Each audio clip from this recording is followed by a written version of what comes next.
Hi friends, എല്ലാവർക്കും പുതിയ വീഡിയോയിലേക്ക് സ്വാഗതം. ഇന്ന് നമ്മൾ ഒരു യാത്രയ്ക്ക് ഇറങ്ങുകയാണ്. അതായത് 12,500 വർഷം പഴക്കമുള്ള ഒരു ഗുഹ കാണാൻ വേണ്ടി ഇറങ്ങുകയാണ്. എല്ലാവർക്കും വീഡിയോയ്ക്ക് സ്വാഗതം. ഔട്ടറിലേക്ക് പോകുമ്പോൾ പൊതുവെ ഗ്രാമങ്ങളിലെല്ലാം ഇതുപോലെ ഷീപ്പോ അല്ലെങ്കിൽ കൗ, അതായത് പശു ഫാമുകളുമാണ് കൂടുതൽ കാണുന്നത്. അതായത് ഡയറീസാണ് ഇവിടെ ഏറ്റവും കൂടുതൽ കാണപ്പെടുന്നത്. യു കെയിലെ ഒരുവിധം എല്ലാ സ്ഥലങ്ങളും, അതായത് ഔട്ടർ എല്ലാം ഫീൽഡുകളാണ്. ഓരോ ഫീൽഡ് കഴിയുമ്പോൾ ഇതുപോലുള്ള ചെറു പട്ടണങ്ങൾ വരും.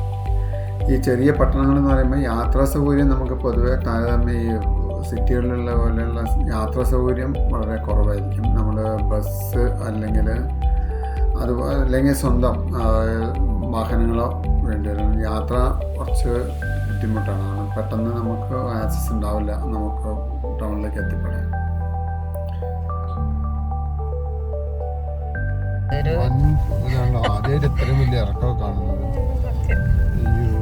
യാത്രാ സൗകര്യം വളരെ കുറവായിരിക്കും. നമ്മൾ ബസ് അല്ലെങ്കിൽ സ്വന്തം വാഹനങ്ങളോ വേണ്ടി വരും. യാത്ര കുറച്ച് ബുദ്ധിമുട്ടാണ്. പെട്ടെന്ന് നമുക്ക് ആക്സസ് ഉണ്ടാവില്ല നമുക്ക് ടൗണിലേക്ക് എത്തിപ്പെടാൻ.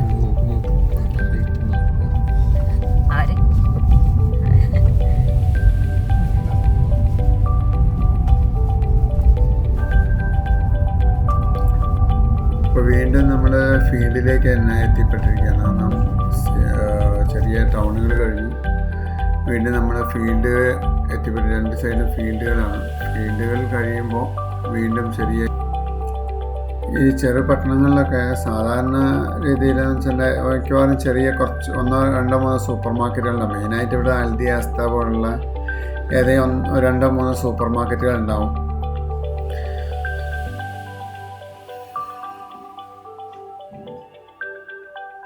മാതിരി ഇവിടെ ഒന്നല്ലെങ്കിൽ മാക്ഡൊണാൾഡിൻ്റെയോ അല്ലെങ്കിൽ KFCൻ്റെയോ 1-2 ഷോപ്പുകൾ ഉണ്ടാവും. ഇതൊക്കെയാണ് ഈ ഇത്തരം ചെറു പട്ടണങ്ങളിൽ ഉണ്ടാവുക. വളരെ കുറഞ്ഞ ജനങ്ങൾ മാത്രമേ ഉണ്ടാവുള്ളൂ ഈ ഏരിയയിൽ. ഇവിടെ ഏറ്റവും വലിയൊരു ബുദ്ധിമുട്ടെന്ന് പറഞ്ഞാൽ ട്രാവലിംഗ് തന്നെയാണ്. നമുക്ക് സ്വന്തമായി വണ്ടി ഇല്ലെങ്കിൽ നമുക്ക് എത്തിപ്പെടാൻ ഭയങ്കര ബുദ്ധിമുട്ടായിരിക്കും. ഹൈവേയിലൂടെയുള്ള യാത്രകളാണ്. ഇങ്ങനെ വേറെ ഒന്നും കാണാനില്ല. കംപ്ലീറ്റും നമുക്ക് കാണാൻ കഴിയുന്നതെല്ലാം തന്നെ ഒന്നല്ലെങ്കിൽ ഷീപ്പ് അല്ലെങ്കിൽ കൗ. ഈ ഡയറീസ് അല്ലാണ്ട് മറ്റൊരു കൃഷിയും ഇവിടെ നടക്കുന്നില്ല എന്നുള്ളതാണ് സത്യം. ഇഷ്ടംപോലെ സ്ഥലങ്ങളുണ്ട്. നമ്മുടെ നാട്ടിലാണെങ്കിൽ വാഴയും ഇഞ്ചിയും അങ്ങനെ ഇഷ്ടംപോലെ പച്ചക്കറികളൊക്കെ ആയിട്ട് സജീവമായിരിക്കും നമ്മുടെ ഗ്രാമപ്രദേശം. വീണ്ടും കുറച്ചോടി അടുത്തൊരു ചെറിയ പട്ടണത്തിലേക്ക് വീണ്ടും എത്തിയിരിക്കണം.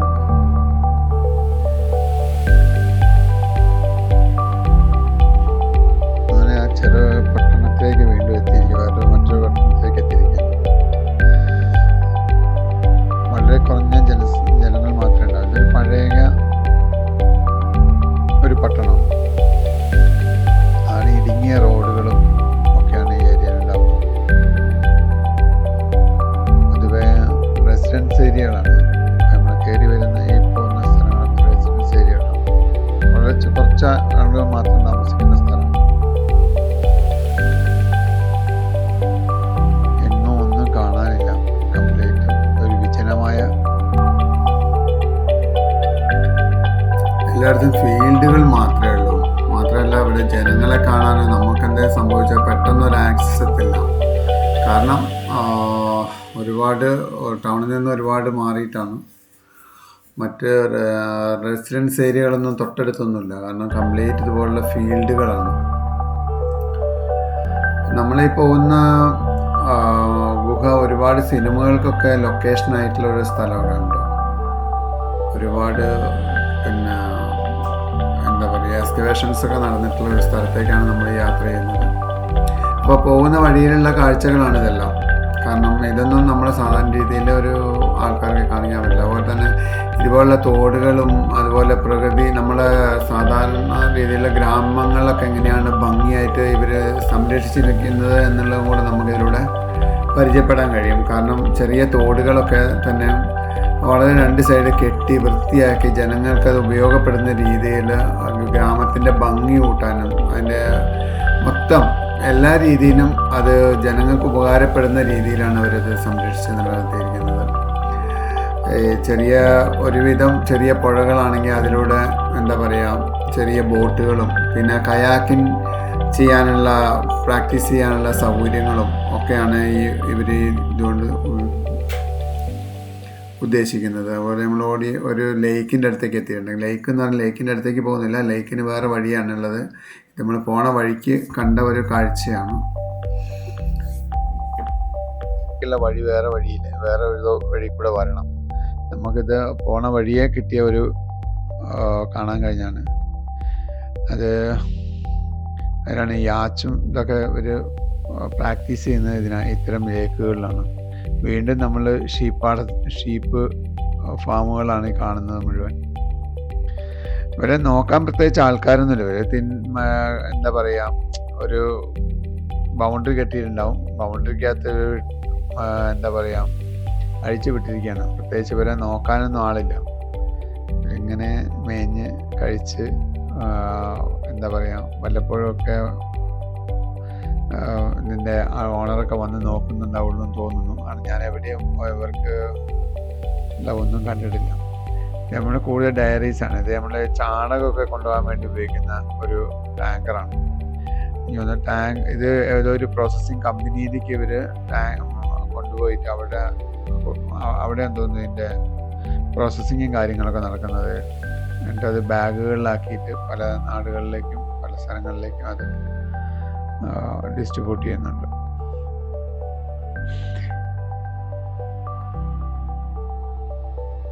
സാധാരണ എല്ലാവരുടെയും വീഡിയോകളിൽ സിറ്റികളും മറ്റുമൊക്കെയാണ് സാധാരണ കാണാറ്. ഞാനൊരു ഒരു ചെറിയൊരു വ്യത്യാസം വരുത്തിക്കൊണ്ടാണ് നമ്മൾ ഈ ചാനലിലൂടെ നമ്മൾ യൂറോപ്പിലെ എല്ലാ ഗ്രാമങ്ങളിലൂടെ നമ്മൾ ഏറ്റവും കൂടുതൽ കാണുന്നത് ചെറിയ ചെറിയ ഡെസ്റ്റിനേഷൻസാണ് നമ്മൾ ഇതിനകത്ത് ഫോക്കസ് ചെയ്യുന്നത്. കാരണം സിറ്റികളൊക്കെ നമ്മളെല്ലാവർക്കും അറിയാം. ലണ്ടൻ സിറ്റിയൊക്കെ നമ്മൾ ഒരുപാട് കണ്ടിട്ടുള്ളതാണ്.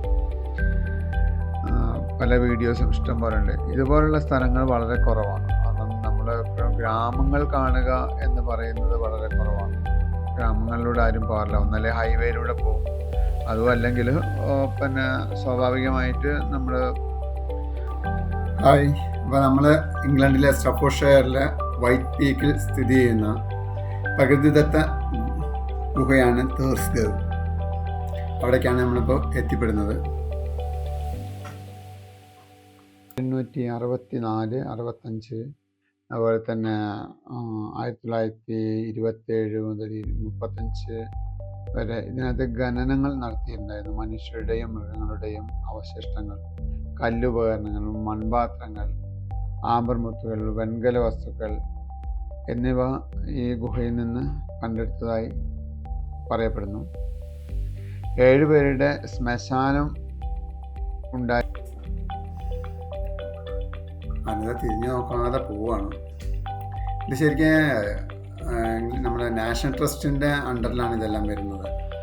നമ്മളെ നാട്ടിലെ ഫോറസ്റ്റ് പോലെയോ അല്ലെങ്കിൽ അതുപോലുള്ള സംഭവങ്ങൾ പറയുന്ന പോലെ ഇവിടെ നാഷണൽ ട്രസ്റ്റ് എന്ന് അറിയപ്പെട്ടതിന് ഈ ഏരിയകളൊക്കെ, ഇതുപോലുള്ള സ്ഥലങ്ങൾ, ഹില്ലുകൾ, ഈ പീക്കുകൾ, അതുപോലെ തന്നെ ചില ഈ പറഞ്ഞ പോലെ ഗ്രീൻ ബെൽറ്റ് ഏരിയാസൊക്കെ നാഷണൽ ട്രസ്റ്റിൻ്റെ അണ്ടറിലാണ് വരുന്നത്. ശരിക്കും ഇപ്പോൾ വിൻ്റർ ആയതുകൊണ്ടാണ് ശരിക്കത് നല്ല ഡീപ്പായിരിക്കും വരുന്ന. വിൻ്റർ കഴിഞ്ഞ് കഴിഞ്ഞിട്ടുണ്ടെങ്കിൽ ഇവിടെ ഫുള്ളായിട്ട് നല്ല ഭയങ്കര ഗ്രീനിഷ് ആയിരിക്കും. ഒരുപാട് സിനിമകളുടെ ലൊക്കേഷനൊക്കെ ആയിട്ടുണ്ട്. 1980 ഡെറി മാർഷൽ സംവിധാനം ചെയ്ത ഹോക്ക് ദി സ്ലെയർ എന്ന സിനിമയുടെ ലൊക്കേഷനായിരുന്നു അത്. 1988 കെൻ റസിൽ സംവിധാനം ചെയ്ത the lair of the white ഫോമിൻ്റെ ലൊക്കേഷനും കൂടെ ആയിരുന്നു ഈ ഗുഹ.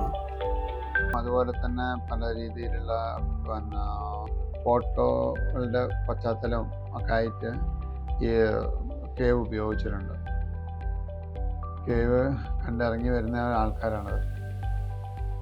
നല്ല കയറ്റമാണ്, കുത്തനുള്ള കയറ്റം. ഏതാണ്ട് 80 മീറ്ററോളം ഹൈറ്റ് ഉണ്ട് നമ്മൾ താഴെ നിന്ന് കേവിലേക്ക്. ഏതാണ്ട് 7.5 മീറ്റർ വീതിയും 10 മീറ്ററോളം ഹൈറ്റും ഉണ്ട് ഈ കേവിൻ്റെ എൻട്രൻസിന്. ഈ ഗുഹ പണ്ടുകാലത്ത് ഹിമാലയൻ സ്പീഷീസിലുള്ള ജീവികൾ ഉപയോഗിച്ചിരുന്നതാണ് എന്നാണ് പറയപ്പെടുന്നത്. പിൻകാലത്ത് ഗുഹാനിവാസികളായ മനുഷ്യർ വന്ന് അവരെ ഈ ഗുഹ കീഴടക്കുകയും പിന്നെ ഈ ഗുഹയിലുള്ള ഈ പറഞ്ഞ ജീവികളും മനുഷ്യരും തമ്മിൽ, അതായത് ഗുഹാനിവാസികളുടെ മനുഷ്യരും തമ്മിൽ ഫൈറ്റിംഗ് ഒക്കെ ഉണ്ടായി എന്നൊക്കെയാണ് പറയപ്പെടുന്നത്. പിന്നീട് റോമാക്കാർ വന്ന് ഇത് കൈയടക്കി എന്നൊക്കെ പറയപ്പെടുന്നുണ്ട്. ഇതൊക്കെ ചരിത്രം മാത്രമാണ്. ഈ ഗുഹയിലേക്ക് കയറി പോവുക എന്ന് പറയുന്നത് വലിയൊരു ടാസ്ക്കാണ്. കാരണം എന്ന് വെച്ചിട്ടുണ്ടെങ്കിൽ ഇവിടെ കംപ്ലീറ്റ് പിന്നെ ഈ വെള്ളം ഒഴുകി വന്നിട്ട് ചവിട്ടി കഴിഞ്ഞാൽ തെന്നിപ്പോവും. അതുപോലെ ഭയങ്കര ഗ്ലൈസിങ് ആണ്. ശരിക്കും പറഞ്ഞാൽ വലിയൊരു കൊക്കയാണ്. താഴോട്ട് എന്ന് പറയുന്നത് യാതൊരുവിധ പിടുത്തമല്ലേ നേരെ പോകും താഴോട്ട് പറ്റിയിട്ടുണ്ടെങ്കിൽ. കാരണം കയറി പോകാന്ന് പറയുന്നത് ഭയങ്കര ബുദ്ധിമുട്ടുണ്ട്. എൻട്രൻസ് ഭയങ്കര ബുദ്ധിമുട്ടാണ്. കാരണം വെള്ളം വല്ലാണ്ട് വന്ന് ഈ ഉറവ് വരുന്നതിനുള്ളത് കംപ്ലീറ്റ് ഭയങ്കര വഴുക്കലാണ്. കയറി പോകാനൊക്കെ ഭയങ്കര ബുദ്ധിമുട്ടാണ്. അതായത് ഒരു ഫാമിലി മാക്സിമം ട്രൈ ചെയ്യുന്നുണ്ട് കയറാൻ. കയറി പോകണ ചെറിയൊരു ടാസ്ക്കാണ്. ഇത് ഏകദേശം കയറി ഉള്ളിലേക്ക് പോയി.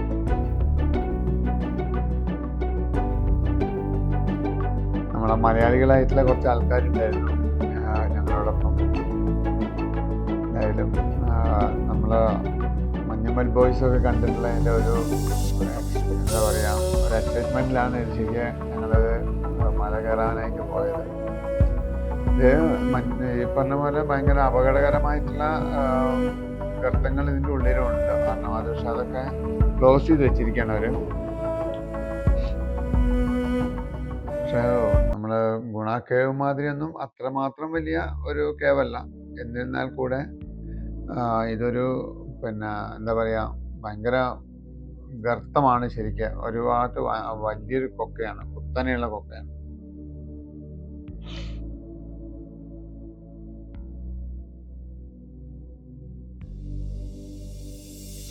എന്തായാലും UK വന്നിട്ട് ഒരു കേവ് കാണാൻ പറ്റി. 50കളോടുകൂടി തന്നെ ഇത് നമ്മൾ ഈ ഗുഹ, ഈ റോക്ക് ക്ലാമ്പർമാർ ഉപയോഗിച്ച് വരുന്നുണ്ട്. അതായത് നമ്മൾ മലകയറ്റം പ്രാക്ടീസ് ചെയ്യുന്ന ആളുകൾ ഇത് ഉപയോഗിച്ച് വരുന്നുണ്ട്. ഇത് കംപ്ലീറ്റ് ചുണ്ണാമ്പുകല്ലിലാണ് ഈ മല നിൽക്കുന്നത്. നമ്മൾ ലൈം സ്റ്റോൺ എന്നൊക്കെ അറിയപ്പെടുന്നത് ഒരുതരം സ്റ്റോണാണ്. അത് തന്നെയാണ് ഏറ്റവും കൂടുതൽ നമ്മുടെ നാട്ടിലും കാണുന്നത്. അതായത് നമ്മൾ ഗുണാക്കേവിനകത്തൊക്കെ കാണുന്നത് ശരിക്കും പറഞ്ഞാൽ ലൈം സ്റ്റോൺ ആണ് കൂടുതൽ. എൻ്റെ രണ്ട് മുഖങ്ങളാണ് ശരിക്കും.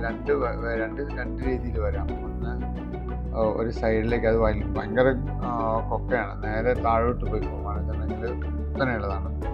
അതിൻ്റെ മെയിൻ എൻട്രൻസ് എന്ന് പറയുന്നത് ആണ് നമ്മൾ ഈ കാണുന്നത് മെയിൻ എൻട്രൻസ് ആണ്.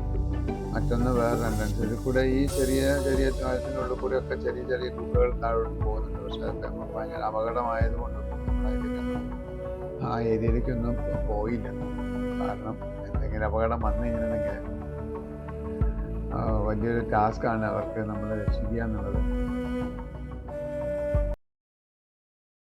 ഈ ഗുഹയിൽ ഫുള്ളായിട്ട് നമുക്ക് ഈ വെള്ളം ഉറവ ഇങ്ങനെ ഡ്രോപ്പ് ആയിക്കൊണ്ടിരിക്കുന്നുണ്ട്. കാരണം എല്ലായിടത്തും വഴുക്കലാണ്. ശരിക്കും ചവിട്ടുമ്പോൾ തെന്നി പോകുന്നുണ്ട്. പിന്നെ ചെറിയ കുറച്ച് ചളിയും, അതായത് മണ്ണ് വന്നുകൊണ്ട് ഈ വെള്ളവും ഇതെല്ലാം കൂടെ ചളി ഭയങ്കര വഴുക്കലാണ്.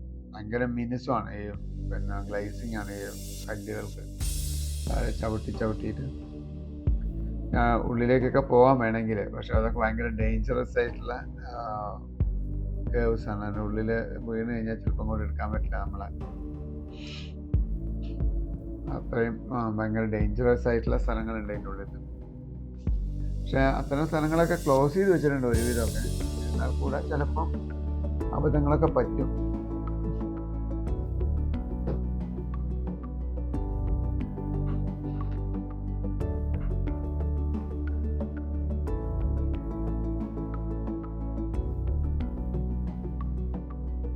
ഇനി അവിടുന്ന് ഇറങ്ങാനുള്ളൊരു ബുദ്ധിമുട്ടാണ്. തെന്നുന്നത് കാരണം ഒന്നും ചെയ്യാൻ പറ്റില്ല. തെന്നിക്കഴിഞ്ഞാൽ വീണാൽ ചിലപ്പോൾ തടസ്സങ്ങൾ നേരെ താഴോട്ട് പോകും. എന്തായാലും ഒരു ടാസ്ക് കഴിച്ചതായി. എന്നിട്ട് വെച്ചടിച്ച് വിടുന്നുണ്ട് നേരെ മേലോട്ട്. അതായത് ഈ മലയുടെ ടോപ്പിലേക്ക് പോകാനുള്ള വഴിയാണത്. ഇവിടെ ആളുകൾ വരുന്നുണ്ട്. ആളുകൾ വന്ന് എന്താ പറയുക, രാവിലെ വന്ന് സ്റ്റേ ചെയ്ത് ബാർബിക്യൂ ഒക്കെ അടിച്ച് അവർ ഉണ്ടാക്കി കഴിച്ച് എൻജോയ് ചെയ്യുന്ന ആൾക്കാരുണ്ട്. പിന്നെ സ്ഥിരമായിട്ട് വരുന്ന ആൾക്കാരും ഉണ്ട്. പിന്നെ നടക്കാനായിട്ട് വരുന്നുണ്ട്. ഈ ഗുഹയെ കയറുന്നില്ല, അല്ലാണ്ട് ഈ മലയുടെ മുകളിലേക്ക് നടന്ന് കയറുന്ന ആൾക്കാരുണ്ട്. രാവിലെ എന്താ പറയുക, വൈകുന്നേരം ഇവിടെയൊക്കെ ഡോഗിനെയും കൊണ്ട് നടത്തിക്കാൻ പോകുന്ന പരിപാടികളുണ്ട്. അപ്പോൾ അതിനൊക്കെ ആയിട്ട് ആളുകൾ നടക്കാറുണ്ട് എൻ്റെ മുകളിലേക്ക് സ്ഥിരമായിട്ട്. ഇത് മൊത്തം ഈ ഒരു ഇത് നമ്മളെ പീക്ക് ഡിസ്ട്രിക്റ്റ് എന്നാ പറയുക ഈ ഏരിയ മൊത്തം. അതിൽ ഒരു മലയാണിത്. ഇതുപോലുള്ള ഒരുപാട് മലകളും ഒരുപാട് പിന്നെ എന്താ പറയുക ഗുഹകളും ഒക്കെ ഉണ്ട് ഇവിടെ. ഭയങ്കര ശരിക്കും മലയുടെ പീക്കിൽ നിന്ന് നോക്കുമ്പോൾ ഭയങ്കര കുത്തനെയുള്ള മലയുടെ മുകളിലാണ് നമ്മൾ നിൽക്കുന്നത്. കാരണം കാല് തെറ്റിയാൽ നേരെ താഴോട്ട് പോയിപ്പോകും. വളരെ അടിപൊളി സ്ഥലമാണ്. അങ്ങോട്ട് കയറി കഴിഞ്ഞപ്പം നമ്മളൊരു വശം മാത്രമേ ഗർത്തമുള്ളൂ, മറ്റുള്ള സ്ഥലങ്ങളൊക്കെ വലിയ നിരന്ന സ്ഥലങ്ങളാണ്. ഈ ലേഡി ഇരിക്കുന്ന സ്ഥലം എന്ന് പറയുന്നത് ശരിക്കും കുത്തനെയാണ്. അവിടുന്ന് ഒരു 2 കല്ല് അങ്ങോട്ട് മാറിയാൽ നേരെ താഴോട്ട് പോകും. അതിൻ്റെ പീക്കിലാണ്.